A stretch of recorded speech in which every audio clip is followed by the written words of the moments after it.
Hello Year 10.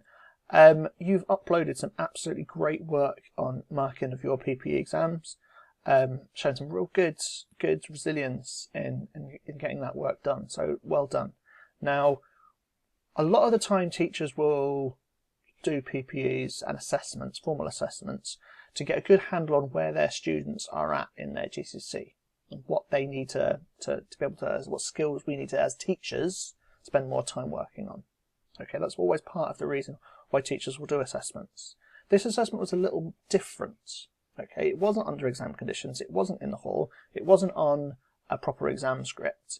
It's a chance for you as students to reflect on what you find more challenging, what you find difficult, what you find easy. Okay, that's why we're doing this that's why we did this as an assessment. Okay, so having said that, it's difficult to assign a grade boundary that is accurate, that's a good reflection of where you're really at. Because some of you are going to be in situations where it's harder to do that test in silence. It's going to be harder to access it in terms of you're looking online, being able to see an equation sheet and the question paper at the same time. All of these things are going to change how easy it is to access the material. Okay. Having said that, I thought it'd be nice to give you sort of a handle on where you are in terms of the grade boundaries, but it is just approximate. Okay, it is not a true reflection of where you are really at. You need to take this as a moment to think, okay, I really struggled on the energy question. I'm going to need to do some extra work thinking about energy, thinking about conservation of energy, maybe. Okay, so having said that, the higher paper, if you're getting over 40%, you're looking at probably more than a 5. If you're getting over 60%, you're probably getting over a 7. For the foundation paper, 30% is probably going to get you a 4. Okay, higher than 40%, it's probably going to get you a 5. Okay, but again, it's about reflection. It's about what you know and about what you find more challenging than other pieces of the content. Okay, now we're going back on to the electricity topic, and the first job is a retrieval task. You're going to have to draw all of these symbols for these so you're going to have to draw the symbols for all of these components. Okay, so what's the component symbol for a switch? You need to draw that out.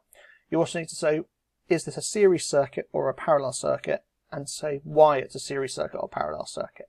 You can jot it down on a piece of paper, a bit of rough paper somewhere, or you can do it on a screen if you want, it doesn't matter.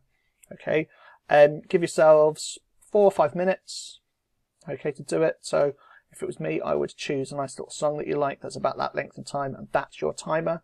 I would choose, the last song I listened to was Nothing's Gonna Stop Us Now by Starship, 80s classic. That's probably about 4 or 5 minutes maybe, something like that.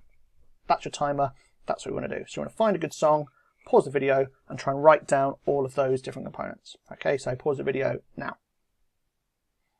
Okay, hopefully you've unpaused the video and you've written down all of those symbols. This is what they should look like. Okay, so we've got open switch, closed switch. You can have either of those for the switch, I didn't specify which.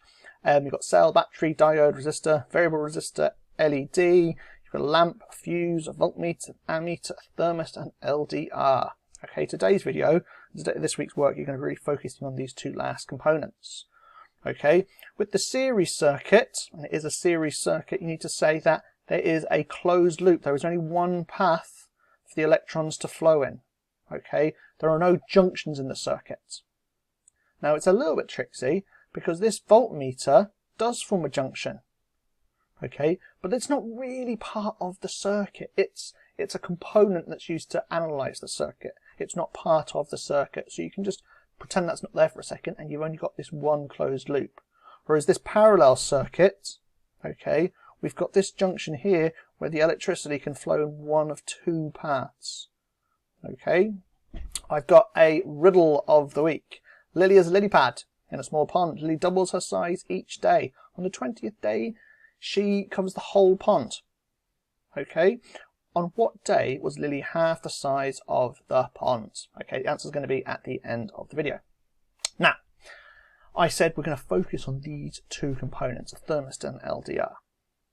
Okay, but before we do that, I just want to have a little bit of a refresh of a couple of other bits and pieces.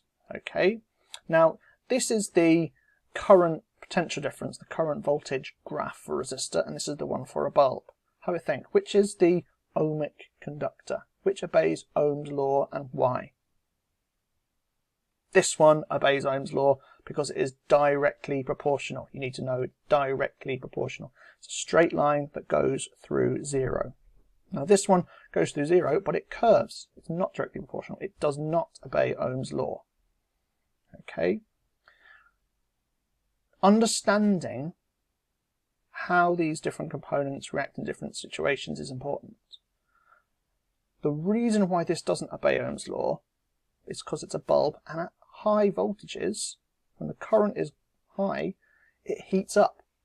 And when the temperature increases, resistance increases. If you have a wire, if you have a component and you increase its temperature, the resistance will get bigger. Okay? It will get bigger. For most components. There are some components where that doesn't happen.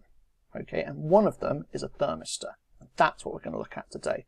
We're going to look at two components that behave strangely different to most other components. Okay?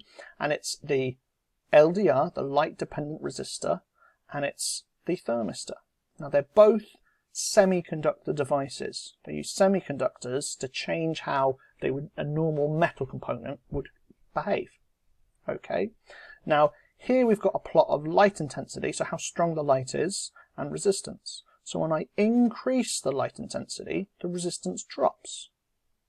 Okay, when I shine light on top of this component, there's a picture of one, when I shine light onto it, the resistance gets lower.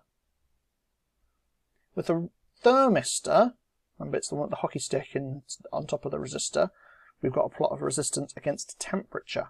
When the temperature increases, so if I put this into hot water, or put it over a Bunsen, okay, when the temperature gets bigger, the resistance drops. It's different from the bulb. It's different from a normal component where up here, when you have a high temperature, you have a high resistance. A thermistor, when you have a high temperature, you have a low resistance. So increasing the light intensity in the LDR drops the resistance. Increasing the temperature in a thermistor drops the resistance. Okay. Now your job this week is to do a bit of research. You're going to make a couple of fact pages. You're going to make a fact page about LDRs and a fact page about thermistors. Okay. And in your fact page, it should include a sketch graph of how the resistance behaves when the light or the temperature changes. Okay. Now, if you're not a massive fan of writing, I'd maybe even make that graph half the page big. Okay. Because it's important that you know its shape. Also include a picture, a diagram of that actual circuit symbol.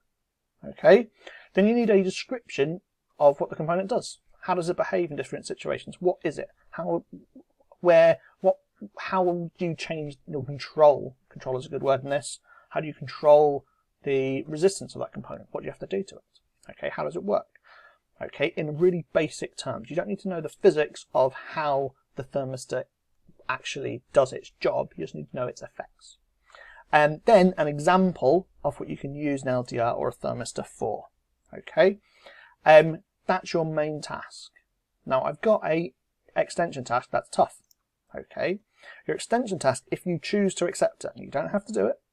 Okay, but if you choose to, I'd like you to try and design a circuit diagram for a heat sensor that could replace the faulty detector in Mr. Carter and Mr. Lloyd's King room that set off the fire alarm that couple of times before we split up for our quarantine. Okay, so you need to design a circuit, so draw the circuit diagram using the right component and a little short description about how it works. Okay, don't spend a lot of time doing this, it is an extension. Okay, answer to the riddle of the day, it will be day 19. Okay, because it's doubling every time, and on the 20th day it's the whole size of the lake. So one day before it'll be half the size of the lake. Okay, I hope everyone's doing very well at home. Take care of yourselves, take care of your family. Bye bye.